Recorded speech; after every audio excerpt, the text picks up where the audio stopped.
Have you ever wondered why certain situations or experiences make your heart race or leave you feeling paralyzed with fear? This is your body's fear response in action, a complex interplay between psychology and biology. Fear and trauma are multifaceted experiences, and understanding them requires that we delve into their cognitive and physiological components. Let's begin by clarifying what we mean when we talk about trauma.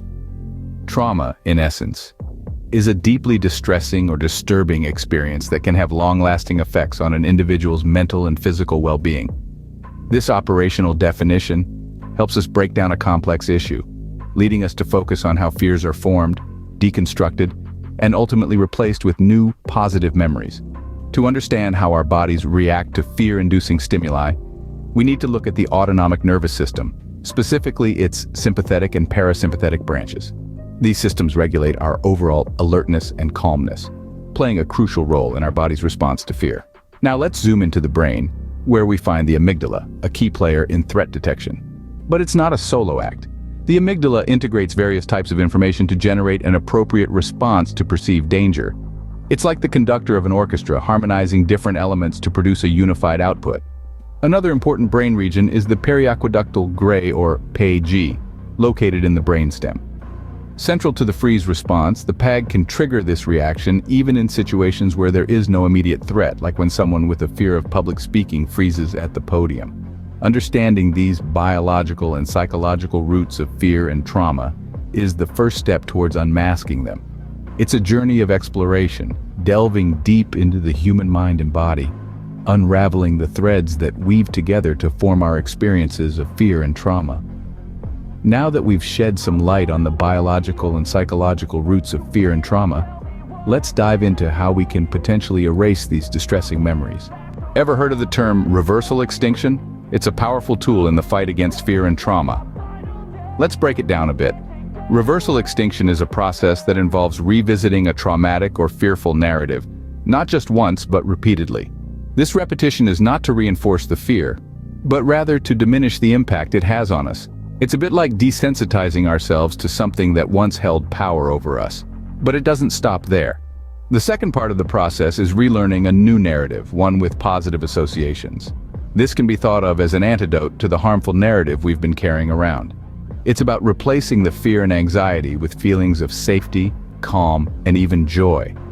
Imagine someone who's developed a fear of dogs after being bitten by one as a child. Through reversal extinction, they might repeatedly revisit this memory, gradually reducing its emotional sting.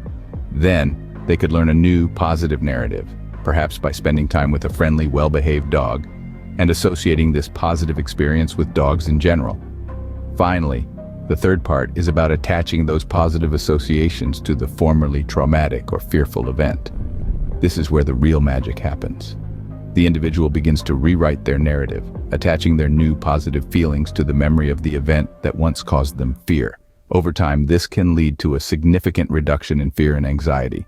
The former trigger no longer holds the power it once did, and the individual is no longer held hostage by their past experiences. What's truly fascinating is that this isn't just a psychological process.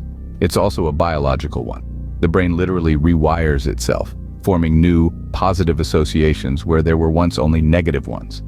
Through reversal extinction, we can rewrite our narratives, replacing fear with resilience and confidence. It's a testament to the power of the human mind and its incredible ability to heal and adapt. The field of neuroscience has given us valuable insights into how we can effectively erase fear and trauma. One of the emerging areas of focus is the amygdala complex, a part of the brain that plays a significant role in our fear response.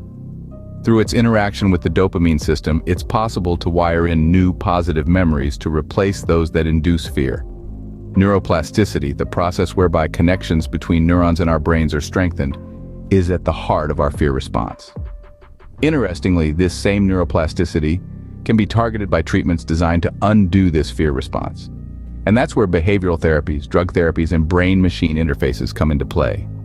Behavioral therapies, like cognitive behavioral therapy, work by changing thought patterns that lead to fear and anxiety. They help individuals understand and change thought patterns that lead to harmful behaviors or feelings of distress. Drug therapies, on the other hand, leverage the power of pharmaceuticals to alter brain chemistry. These drugs can help to reduce the severity of the fear response, making it easier for individuals to engage with their fears in a controlled and therapeutic way. Brain-machine interfaces are a newer and highly innovative approach. They involve directly interfacing with the brain to help regulate the fear response.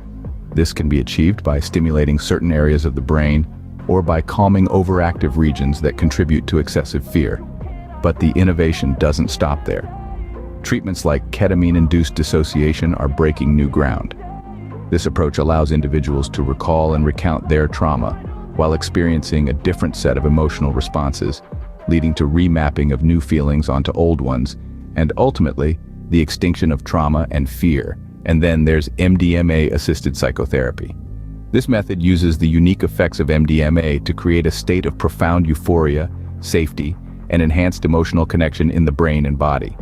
This fosters fast relearning and the formation of new positive associations with previously traumatic experiences. Innovative treatments like ketamine-induced dissociation and MDMA-assisted psychotherapy are pushing the boundaries of what we thought was possible in fear and trauma erasure.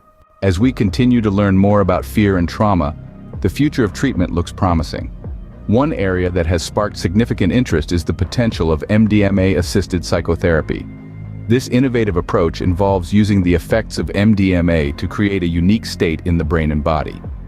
This state, characterized by increased levels of both dopamine and serotonin, leads to profound feelings of euphoria, safety, and enhanced emotional connection. During this heightened state, individuals can forge new positive associations with previously traumatic experiences, essentially rewriting their own emotional narratives. The potential of this method is vast, but it is important to remember that ongoing research is vital. As we continue to explore this field, we must ensure that treatments are safe, effective, and accessible to those who need them most. Understanding fear and trauma is the first step towards overcoming them. With the knowledge we have today, we are better equipped than ever to conquer our fears and rewrite our traumatic narratives.